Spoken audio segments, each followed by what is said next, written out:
going to be a $13 million coaster with the design and build by RMC and a lot of upgrades on our property. So I want everybody here that's here today to come by and see this in 2022. One of the most important things about this whole product is it's not a cookie cutter. This isn't something that you're going to see on a Galaxy Spin or some other manufacturer out there in the world. This is a custom-made coaster with a lot of unique, exclusive, brand new thrills and turns and everything else. So this is really something that's so special to us. This is a tribute to my father, and at the end of the day, you're going to see 2 videos, and it's going to just sort of think of my dad when he was a kid and his dreaming, and to where we are today. So let's roll. Thank you. 4,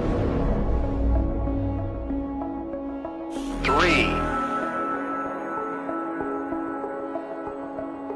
2,